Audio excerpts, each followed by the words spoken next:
Hello everyone, welcome back to read with me immunology. Last immunology reading में हमने complement system chapter start करा था and we have done that till classical pathway. हमने classical pathway तक complete करा था। तो today we will continue and try to do further as much as possible. So let us begin without wasting any time. So the next pathway that activates the complement system is the Mannose binding lectin pathway. Mannose binding lectin pathway की बात करें तो ये activate होता है सिर्फ antigen से। Classical pathway की जब हमने बात करी थी, हमने वहाँ पे डिस्कस करा था कि क्लासिकल पाथवे एक्टिवेट होता है एंटीजन बॉडी के बाइंड करने से।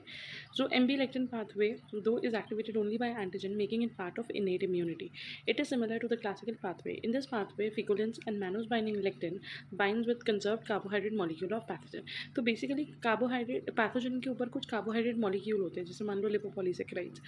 तो वो कुछ मॉलिक्यूल्स होते हैं जिनके साथ मैनोज जो है वो बाइंड करता है या लेक्टिन जो है वो बाइंड करते हैं और बाइंड करके एक कॉम्प्लेक्स बना लेते हैं, जिसकी वजह से कॉम्प्लीमेंट सिस्टम एक्टिवेट होता है। The MBL, that means mannose binding lectin, is similar to C1q in structure. This binding uses pathogen, activates the MBL associated serine proteases. तो ये किस चीज़ को एक्टिवेट कर रहे हैं? MBL associated serine proteases, MASPs को, present on feculence and MBL. MASPs cleave C2 and C4. तो ये MBL जो है वो एक्टिवेट करेगा किसको? MASPs को। MASPs जब एक्टिवेट होंगे तो वो ब्रेक डाउन करेंगे C2 को और C4 को, जिससे बनेगा C3 convertase. One C3 converters बन गया तो उसके आगे का जो कैस्केड है, उसके आगे का जो प्रोसेस है वो सेम है जैसे हमने क्लासिकल पाथवे में देखा था। तो अगर हम यहाँ पे देखें तो बेसिकली यहाँ पे क्या हो रहा है कि जो C2 और C4 है, जब वो ब्रेक डाउन हो जाते हैं तो ब्रेक डाउन होकर बनाते हैं C4 converters, C3 converters. C3 converters further break down करता है C3 को।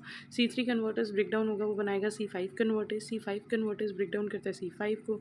C5 ज्वाइन करता है C6, 7, 8, 9 के साथ और बनता है मेम्ब्रेन अटैक कॉम्प्लेक्स। तो जो सिर्फ डिफरेंस आ रहा है, क्लासिकल पाथ में हमने क्या पढ़ा था, एंटीजन एंटीबॉडी कॉम्प्लेक्स बन रहे हैं जो C1 मॉलिक्यूल को एक्टिवेट करते हैं, उसके सब यूनिट्स को एक्टिवेट करते हैं। लेकिन लेक्टिन पाथवे पे जो MASPs हैं वो MBL और फिकुलिन के साथ मिलकर एक्टिवेट हो जाते हैं और एक्टिवेट होने के बाद वो किसको क्लीव कर रहे हैं? C2 और C4 को। तो ये है हमारा MBL पाथवे। अगर हम नेक्स्ट पाथवे की तरफ बढ़ें तो third pathway is the alternate pathway. Along with the lectin pathway, the alternative pathway is also a part of innate immune system. As the complement is the activation of the alternative pathway is independent of antibody interactions. यहाँ पे भी antibody formation या antibody interaction पे depend नहीं कर रहा है, इसलिए ये भी innate immunity का part है. The alternate pathway has its own special set of C3 and C5 convertase. It requires the serum protein C3, factor B, factor D, properdin for activation. तो यहाँ पे हमें चाहिए C3 चाहिए, factor B, factor D और properdin चाहिए. The two processes that activate alternative pathway are the takeover pathway and the properdin activation pathway. तो दो पाथवेज जिनसे ये ऑल्टरनेटिव पाथवे एक्टिवेट हो रहा है, पहले का नाम है टेक ओवर पाथवे, दूसरे का नाम है properdin activation pathway. Proteases like thrombin and kallikrein have also been shown to activate alternate pathways. ये जो प्रोटीएजेस हैं, चाहे थ्रोम्बिन हो, कैलिकरिन हो, ये बहुत ईजिली हमारे ब्लड में प्रेजेंट होते हैं क्योंकि हमारे कोएगुलेशन सिस्टम के भी पार्ट हैं. The process of take over involves the continuous production of spontaneous inactivation of C3, which is why the word takeover was derived. The alternative takeover pathway is initiated when C3 undergoes spontaneous hydrolysis and forms C3H2. तो basically यहाँ पे क्या हो रहा है कि सबसे पहला जो एंजाइम है वो कौन सा एक्टिवेट हो रहा है? C3 है. C3A जो है C3 की हाइड्रोलिसिस होगी, वो बन जाएगा C3H2. ठीक है. अब C3H2 के in the presence of serum magnesium binds with factor B. ये बाइंड करेगा फैक्टर बी के साथ and making it susceptible to cleavage by serum protease factor D. जब ये फैक्टर बी के साथ बाइंड करेगा तो अब ये बी को ससेप्टेबल बना देगा कि बी की क्लीवेज हो जाए. किसके थ्रू क्लीवेज हो जाए? फैक्टर डी के थ्रू. तो बेसिकली यहाँ पे क्या होगा, जो फैक्टर डी है वो क्लीव कर देगा फैक्टर बी को into 2 units, capital B and small B. उसमें से जो स्मॉलर यूनिट है वो आपके बाइंड कर देगा C3H2O के साथ. So C3H2O in the presence of serum magnesium bind with factor B, making it susceptible to cleavage by serum protease factor D.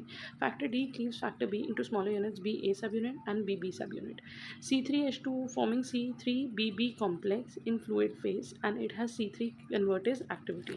अगर इसकी C3 convertase activity है तो इसका मतलब क्या हुआ कि ये break down करेगा C3 को into C3A and C3B molecules. तो इसने break down करा. This C3 convertase is constantly formed and degraded. In the event of an infection, these generated C3B molecules bind to the pathogenic surface. अब मान लो अगर किसी की body में infection है तो ये जो C3 जो था वो फैक्टर बी के साथ जब कंबाइन हुआ था, C3B BB के साथ जब कंबाइंड हुआ तो ये जाके किसी पैथोजन की सर्फेस से अटैच हो गया. ठीक है जी. These generated C3B molecules bind to the pathogenic surface with the help of thioester bond. BB subunit of factor B has the capacity to bind with C3b molecules which are attached to pathogenic cell surface like C4b2A complex of the classical pathway. The cell bound CBB complex have C3 convertase activity. तो अब जब pathogen के साथ जाके bind हुआ तो अब इसके पास C3 convertase activity है. C3 convertase activity है तो ये क्या करेगा, ये फर्दर C3 को एक्टिवेट करेगा, C3 को फर्दर फैक्टर B के साथ कंबाइन करेगा और यही साइकिल जो है वो बार बार चलती रहेगी. So it can be said that alternative takeover pathway has to C3 convertase. एक फ्लूइड फॉर्म में प्रेजेंट होता है जो कि अनस्टेबल है और वो स्टेबल होगा सिर्फ प्रोपेटिन की हेल्प से, और दूसरा जो है वो पैथोजन की मेम्ब्रेन के साथ जाके बाइंड हो जाता है. The stabilize 3BB C3 convertase complex rapidly generate large amount of C3 at the microbial surface. These in turn bind more factor B causing it to split and get activated resulting in increased rates of C3b generation. तो ये जो event है वो चलता रहेगा, ये एक molecule दूसरे को, दूसरा पहले को, ये फर्दर इसी को ब्रेक डाउन करते रहेंगे and the cycle will go on. क्योंकि ये जो C3b फॉर्म हुआ था ये C3 कन्वर्टेज की तरह ही फर्दर C3 को ब्रेक करेगा, वापस यही मॉलिक्यूल्स बनेंगे, तो ये साइकिल चलता रहेगा. उसके बाद आके फिर से जो 3b है वो आके इससे बाइंड हो जाता है और ये बन जाता है C5 convertase. So the C5 of the alternative pathway is created by addition of C3b to the C3 convertase. जो हमारे पास C3 कन्वर्टेज बना था that is C3b capital B small b, उसके साथ अब आके कौन कंबाइन हो गया, उसके साथ अब आके कंबाइन हो गया हमारा C3b. तो इसीलिए जो C3b के मॉलिक्यूल्स है वो हमारे पास कितने मॉलिक्यूल्स हो गए, 2 मॉलिक्यूल्स. सो C5 कन्वर्टेज बन गया. अब C5 कन्वर्टेज जब बनेगा तो C5 कन्वर्टेज क्या करेगा, वो ब्रेक डाउन करेगा C5 को और फर्दर आगे बनेगा हमारा मेम्ब्रेन अटैक कॉम्प्लेक्स. तो अगर आप यहाँ पे पिक्चर देखो you can easily see C3 molecule है वो हाइड्रोलाइज हुआ, हाइड्रोलाइज होने के बाद उसने फैक्टर B को साथ बाइंड करा, फैक्टर B के साथ बाइंड करा तो फैक्टर D ने उसको ब्रेक डाउन करा और हमारे पास बन गया C3BB. C3BB further combine cleave करेगा, C3 कन्वर्टेज की तरह एक्ट करेगा, क्लीव करेगा C3 को और बाइंड कर जाएगा C3B के साथ. ये फिर से C3 कन्वर्टेज की एक्टिविटी कर रहा है. अगेन C3 ब्रेक डाउन होगा, फिर वो बाइंड करेगा और बना देगा C5 convertase.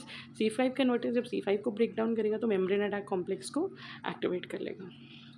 So the alternative properdin activated pathway as studied previously, properdin is in addition to stabilize the activity of alternative pathway is capable of activating the alternative pathway. तो ये alternative pathway को activate भी करता है और उसको stabilize भी करता है, तो basically एक तरीके से उसका control करता है. तो this was about the 3 pathways, classical, MBL और alternative pathway of complement system. Biological consequences of complement activation. By now you know that complement proteins play an important role in host defense infection by the formation of membrane attack complex, by opsonization of pathogenic membranes and by induction of inflammation which help the leukocyte to reach the site of infection. तो basically ये क्या क्या काम कर रहा है, यहाँ पे हमारे पास जो काम है वो हो रहे हैं, एक तो membrane attack complex बन रहा है, ठीक है. उसके अलावा हमारा दूसरा काम हो रहा है ऑप्सोनाइजेशन हो रही है, तीसरा काम हो रहा है इन्फ्लेमेशन हो रही है और ल्यूकोसाइट जो है वो साइट ऑफ इन्फेक्शन पे पहुंच रहे हैं तो इम्यून सिस्टम को भी एक्टिवेट कर रहे हैं. Cell lysis by MSC, we have already learn the classical pathway how membrane attack complex forms pores and channels in the membrane of pathogen making it porous. तो ये जो मेम्ब्रेन अटैक कॉम्प्लेक्स है ये क्या करता है, पैथोजन की membrane में होल्ड कर देता है, उसको पोरस कर देता है ताकि उसमें और आयन्स और वाटर एंटर हो और सेल का लाइसिस हो जाए. उसके अलावा complement activation leads to inflammation response. C3A, C3B, C5A ये सारे हमारे क्या है, एनाफाइलोटॉक्सिन्स. तो ये हमारे एलर्जिक रिएक्शन में या इन्फ्लेमेटरी रिस्पॉन्स में बहुत ज़्यादा एक्टिवेट होते हैं. They bind to receptor present on mast cell, macrophages, monocytes and endothelial cell. This binding leads to secretion of pro-inflammatory cytokines that is interleukin 6 and tumor necrosis factor alpha and histamine. तो ये important cytokines जो हैं ये release होते हैं जो cause करते हैं हमारी इन्फ्लेमेशन में हमारी जो वैस्कुलर परमेबिलिटी है वो इंक्रीज़ हो जाती है, डायमीटर इंक्रीज़ हो जाता है ल्यूकोसाइट. तो हमने ये पूरा पढ़ा हुआ है इन्फ्लेमेशन के बारे में. नेक्स्ट है ऑप्सोनाइजेशन.